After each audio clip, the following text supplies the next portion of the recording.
Bwana Yesu asifiwe. Karibu katika ibada ya wakati ulioamriwa inayokuja kwako na mimi Pastor Miamba. Na Mungu anataka tuhudumie kwa wakati huu ulioamriwa. Na tutaenda kuzivunja kazi za ibilisi. Kuzivunja kazi za ibilisi. Na nitakuelekeza kona ambayo leo tutaipitia kwa wakati ulioamriwa. Tukisoma katika kile kitabu cha waraka wa kwanza wa Yohana 3:8b, maandiko yanasema kwa kusudi hili mwana wa Mungu alidhihirishwa ili azivunje kazi za ibilisi. Tunaona kabisa ya kwamba zipo kazi za ibilisi ambazo kupitia hizo watu wengi wanapitia mateso makubwa. Lakini mwana wa Adam amedhihirishwa ili aje azivunje kazi za ibilisi. Sasa tunaona jana juzi nilituma clip moja, niliwaambia naomba kila mtu aiangalie hii. Nilituma kwenye yale magrupu ya ibada za siku na Bwana. Nikaambia kila mtu naomba aiangalie hii. Kuna kitu atajifunza. Na ile clip ilikuwa inamuonyesha mtu niliyekuwa nikimhudumia. Na mapepo yakawa yanasema kwa habari ya kuendelea kumshikilia kwenye mateso kwa agano la miaka 50. Na yakawa anasema ya kwamba ikifika miaka 50 yatamwachia. Na yakasema ya kwamba hata sadaka zinazotolewa ni sadaka ambazo zimelenga kuleta mateso kwa miaka 50. Itakapofika miaka 50 basi kutakuwa kila moja na anaendelea na mambo yake. Sasa angalia, kama umeteswa kwa umaskini kwa miaka 50 unaachiliwa. Pata picha baada ya miaka 50 utakuwa na nguvu gani za kusema uanze upya. Utajikuta muda wa mapepo ambayo yametaka kumkamata yule binti ilikuwa ni muda ambao ndio uwezo wake, ana nguvu za kuweza kutengeneza maisha yake ya baada ya miaka 50. Sasa anataka kuja kumwachilia akiwa na miaka 50 ama baada ya miaka 50 ndio aachiliwe. Kwa hiyo tulipokuwa tukimhudumia, na nyinyi nadhani mliona kwa wale ambao mlikuwa mkiangalia, tunaona baada hapo Mungu akamfungua na kumweka huru. Lakini tunaangalia kwamba huyu mtu katika miaka hiyo 50 awe katika mateso. Awe katika mateso kwa miaka 50. Sasa maombi haya wakati ulioamriwa yamelenga kumwangalia mtu ambaye anaweza akawa anapitia mateso ya muda ulioamriwa na mapepo, kwamba sadaka zimewekwa kwamba upitie umaskini kwa miaka 30, au upitie umaskini kwa miaka 50, au upitie hali ya kukosa amani kwa miaka 40. Hasa angalia, na wewe unajitia moyo kwamba najua mateso haya ni ya kitambo tu, lakini bado hujachungulia kuona hayo mateso ameyaweka nani, na hayo mateso yataondoka lini, na mkataba wa hayo mateso ni nini. Kwa hivyo ni vitu muhimu ambavyo mtu anaweza akawa hajaviona, lakini leo tunatazamishwa baada ya kitambo kidogo yataisha kwa mkataba upi? Kwa sababu kama adui ameweka sadaka za miaka 50 ya mateso yako, wewe unaingia kwa namna gani ili kuweza kuharibu ile mikataba? Lazima uingie ukiwa unaelewa unaenda kutengua majira na nyakati za nguvu za giza dhidi ya mateso yako. Majira na nyakati ya nguvu za giza dhidi ya plani zao. Unaenda kutengua plani zao, unaenda kutengua majira na nyakati zake. Kwa nilipenda ujifunze hili ili Mungu akitupa neema, na nashukuru Mungu ametupa neema kwa wakati huu, ukawa ni wakati ulioamriwa. Mungu ametupa neema kwenda kuomba, lakini ilitakiwa mtu mmoja aelewe ya kwamba katika nyakati ambazo unaendelea kujitia moyo na kujipa moyo kwamba ni mapito tu yataenda. Kumbuka wewe wakati unadhani ya kwamba ni mapito, lakini walioleta hayo mapito wameachilia sadaka na wamezipa muda. Na kila siku ukiona kama namsikiliza ile clip, unaenda isikilize vizuri, akasema na sadaka zinaendelea kutolewa kila siku, kuendelea kulishikilia hilo agano miaka 50 ifike mpaka afikishe miaka 50. Sasa na tulivyokuwa tukiomba, unaweza kaona ni kwa namna gani Mungu alivyo na nguvu.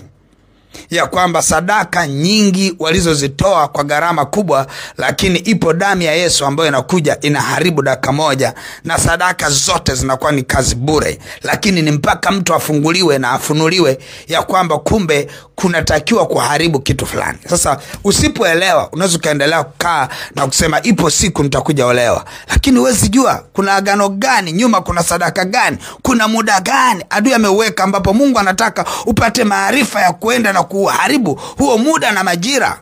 Siku moja nilifundisha kwa habari ya majira na nyakati, kwamba hata Mungu anafanya kwa kazi katika majira na nyakati. Hata ukiangalia Yesu katika kazi yake ya kukomboa ulimwengu, kuna nyakati za mwisho huko alikuwa anakimbizana na majira na nyakati. Anasema saa imekwisha kuadia. Nini maana yake? Kuna majira na nyakati ambazo ilikuwa imeamriwa kwamba ikifika muda fulani ndio kutakuwa kuna jambo fulani. Kwa hiyo unakuta kama Mungu ambavyo anashikilia majira yake na nyakati kuyatimiza anayoyakusudia, Shetani na yeye anayashikilia majira na nyakati, kwamba huyu mtu sadaka yake hii ni kwa ajili ya wakati huu, atateseka kwa miaka 10. Atateseka kwa miaka 10. Sadaka zitakazowekwa ni za miaka 10 kwa ajili ya kumtesa huyu mtu. Ikifika kipindi anaona kama vile unaanza kuhangaika, unafurukuta huku unajitetea, anaongeza sadaka nyingine ili ile agano liwe na nguvu, shindo hata kujitingisha. Ndio wale ambao unashangaa unatamani hata kufungua ibada, unaona uzito, ujue kuna mapambano yanaendelea katika ulimwengu wa roho. Sio kwamba wewe unasikia uzito. Ule uzito ni matokeo ya mapambano yanayoendelea katika ulimwengu wa roho, kwamba usiwe na baraka ambazo zimeamriwa kwa kusikiliza ibada. Unakuta wengine kama wanaona moto umefukuta umewaka kweli kweli, wanamwambia left, ondoka kabisa, ondoka. Jana nilikuwa namuombea mtu usiku, alafu mapepo yakawa nasema hatutaki kuisikia sauti yako. Sauti yako kwetu sisi inaleta uharibifu, hatutaki kusikia. Kwa hiyo unaweza kukuta muda mwingine hata wewe ndani yako hutaki kuisikia sauti ya Pastor Miamba, hutaki. Yani hutaki tu, yani akianza tu karibu katika ibada, anza siku na Bwana, unaona hivi mtu kwani asikae kimya? Ujue kuna mapambano katika ulimwengu wa roho yanayoendelea. Alafu nakuta roho iko radhi, lakini unashangaa mwili ndio unapambana, unapigana kuizimisha roho. Na ndio maana ukuta mtu hafungui message, lakini yupo tu kwenye magroup, left wala nini, yani roho yake anasema no ni left, lakini ibada amezuiliwa asifungue.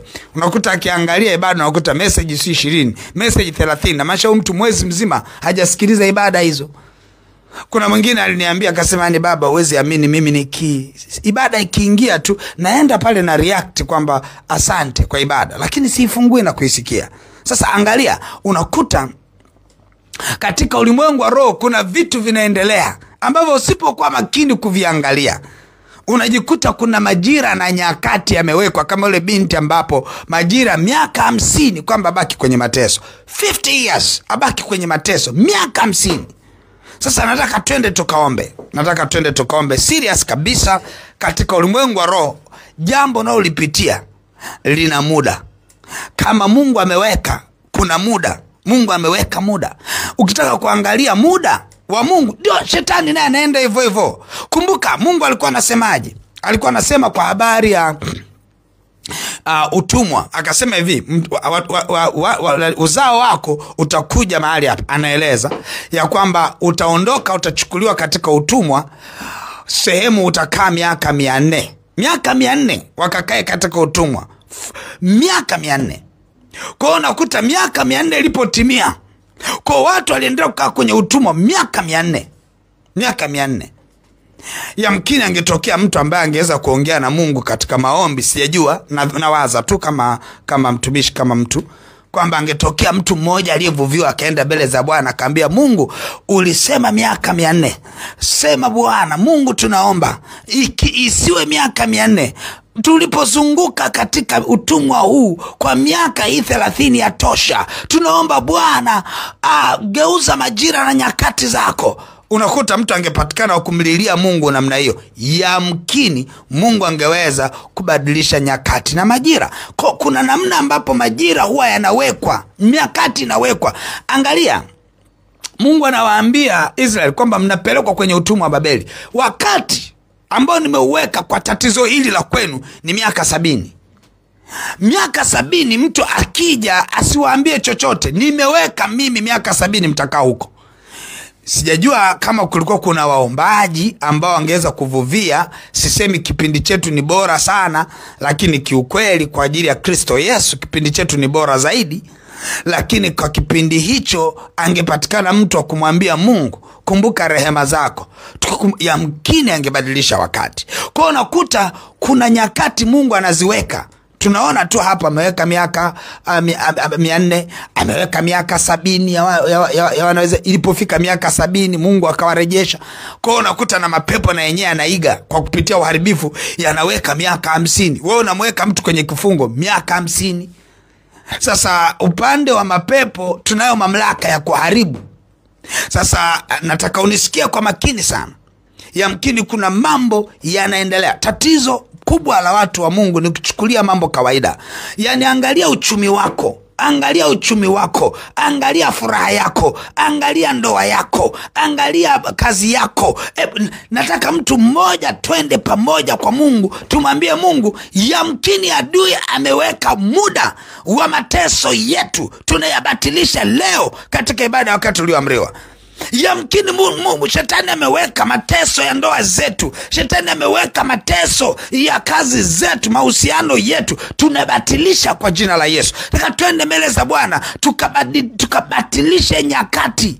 Na ndio maana unakuta mapepo yakasema basi tunaondoka na hatutarudi tena. Kama ulikuwa unaangalia utaona mapepo yaliondoka. Na hata jana nilikuwa na muangalia yule nilikuwa nikimuombea, nikaona hakuna tena uwekezaji wa nguvu za giza kwake. Nikamsisitiza, nikampa maelekezo, nikamwelekeza yampasayo ili asije yale mapepo asije akarudi tena. Biblia inasema pepo mchafu mtokapo mtu huenda mahali pasipo maji, huiangalia nyumba yake. Kwa hiyo nikawa nampa maarifa ya kumsaidia ili mapepo yasije yakarudi tena. Lakini katika nyakati hizo adui hatapata nafasi. Katika nyakati hizo adui hatapata nafasi. Nataka twende mbele za Bwana tuziharibu nyakati ambazo nguvu za giza zimeweka juu ya maisha yako, juu ya watoto wako. Unakuta mtoto anavuta bangi, shetani anataka kumwachilia mpaka muda wake wa kusoma utakapoisha ndio anamwachilia. Anakuja kumwachilia, mtu hawezi kurudi tena kusoma. Unajikuta tayari anaanza kuhangaika. Unakuta uchumi wako umeshikiliwa, umewekewa wakati ulioshikilia uchumi wako unaenda kuharibika dakika hii napoomba. Wakati ulioshikilia amani yako unaenda kuharibika wakati huu napoomba. Wakati ulioshikilia ndoa yako unaenda kuharibiwa wakati huu napoomba. Wakati ulioshikilia uchumba wako, hata unashindwa kupata mwenza wako, unaenda kuharibiwa huo wakati leo. Wakati ambao umewekwa ili kufanya uwe na madeni, kwamba utakaa kwenye madeni kwa miaka 20, naenda kuharibu huo wakati leo. Wakati wao wote ambao adui ameuweka mbele yako, nina uharibu leo. Wakati wa uharibifu ambao adui ameuweka kwa maagano na sadaka, kwamba ameweka uteseke kwa muda fulani, nina uharibu dakika moja ijayo, nina uharibu leo. Nataka niende mbele za Bwana na mtu mmoja ambaye anaamini ya kwamba wakati kuna jambo linaendelea ndani yake, hajui wakati. Yamkini umekuwa ukijiongelesha kwamba najua yote atapita, lakini yule binti angepita kweli, lakini baada ya miaka 50. Unaweza kusema najua hata hili litapita. Ni ukweli litapita, lakini baada ya miaka 10. Mwingine anasema akinajua ipo siku tu, ipo siku. One day yes nitakuwa na fedha. Yes utakuwa na fedha, lakini baada ya miaka 25. So why usiharibu nyakati za nguvu za giza zilizokushikilia na kukuwekea mipaka ya muda, ya kwamba mpaka muda huu utakuwa katika umateka. Tunaenda kutoka kwenye umateka, lakini tunaenda kwa kuharibu nyakati ambazo adui ameziweka kwenye maisha yetu. Twende mbele za Bwana. Baba mtakatifu, katika jina la Yesu Kristo wa Nazareth, Mungu aliye hai, ninakushukuru kwa rehema nyingi sana. Asante kwa mafuta yako ambayo Mungu umeyaachilia kwetu. Tunakushukuru kwa ajili ya ibada ya wakati ulioamriwa, ambao Mungu aliye hai umeachilia mafuta ya kuharibu nyakati na majira ambazo nguvu za giza zimeweka. Ninaenda kinyume na nyakati na majira ambayo mapepo yameweka. Ninaenda kinyume na nyakati na majira ambapo uharibifu wa nguvu za giza umewekewa ya kwamba utakuwa chini ya uharibifu huo. Ninaenda kukutoa hapo leo kwa jina la Yesu na kwa damu ya mwana kondoo. Ninatangaza kutoka kwako kwenye hayo majira na nyakati ya nguvu za giza. Ninabatilisha majira yake, nabatilisha nyakati zake. Ninaharibu majira na nyakati ambazo zimepangwa kwa ajili ya mateso yako. Ninaamuru leo ukafunguliwe na uwe huru wakati huu kwa jina la Yesu na kwa damu ya mwana kondoo. Ninaamuru funguliwe leo katika jina la Yesu. Majira yako, nyakati zako ambazo adui amezishikilia, halafu ameweka nyakati zake za mateso kwa ajili yako, ninaharibu hizo nyakati kwa jina la Yesu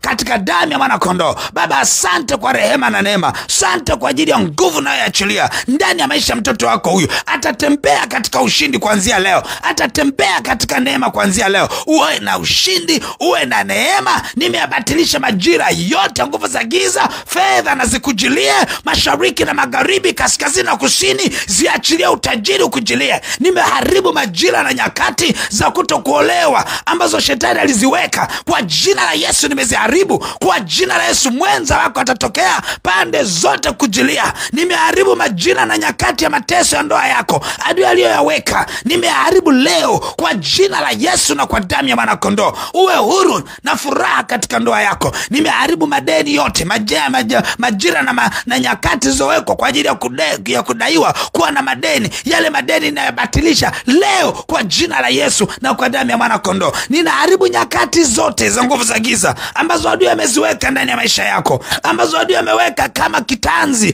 kukutesa, kukufanya urudi nyuma, ushikiliwe. Yale majira na nyakati za kushikiliwa kwako, ule umateka wako, yale magereza yako, ninayabatilisha leo. Ule wakati uliosema ya kwamba kwa miaka kadhaa utakuwa katika hali fulani, ninaibatilisha leo kwa jina la Yesu. Wacha uanze kuona neema iliyojaa. Wacha uanze kuona kibali cha Bwana. Wacha uanze kuona neema ya kuinuliwa. Wacha uanze kuona namna utakapofurahi na kucheka na kulukaluka kama ndama wa mazizini. Wacha tuione harusi yako sasa kwa jina la Yesu. Wacha tuione amani ya ndoa yako leo kwa jina la Yesu. Wacha tuone furaha na kicheko kwako. Wacha tuone madeni yameondoka kwako na uko huru kwa jina la Yesu. Wacha tuone akaunti zako zikiingiza fedha na kupata matuo humo kwa jina la Yesu na kwa damu ya mwana kondoo. Baba, asante kwa rehema na neema. Sifa na heshima ni zako Jehova. Amen, amen, amen. Mungu wangu akubariki sana. Basi utashika sadaka yako, utaweza kuelewa ile klipu vile ambavyo mapepo alikuwa anasema sadaka ndio iliyoshikilia muda.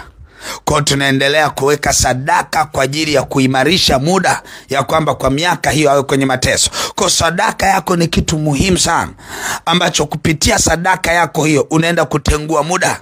Unaenda kutengua muda kile ambacho Mungu anataka kutendee. Je, tumbo lako hujapata bado watoto? Shetani alisema utazaa lakini baada ya muda fulani. Hakikisha kwamba unashika sadaka yako, unaachilia sadaka yako, unaitengua muda wa nguvu za giza.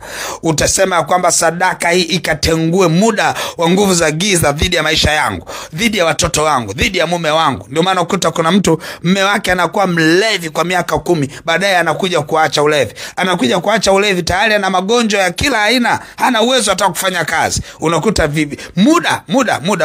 Kwa lazima uende upambane na muda, na tayari maombi yameshaachiliwa, yako pale pending hewani, yanaisubiria ukamilisho wake kwa sadaka yako. Kwa hiyo kusikia maombi ni jambo la kwanza, lakini yale maombi kuyafanya yawe ya kwako na kufanya kazi ndani ya maisha yako na mifumo yako yanahitaji sadaka. Kwa unapoenda kuachilia sadaka, unasukuma yale maombi katika mifumo ya maisha yako, yanaenda kuingia na utarudi na muujiza. Mungu wangu akubariki sana. Basi utashika sadaka yako iliyo bora kwa Bwana, alafu utaiachilia kwenye ile lipa namba ya M-Pesa ambayo ni 577876 ama namba za mawasiliano 0713842123 au 0744982517. Mungu wangu akubariki, uwe na wakati mwema. Amen.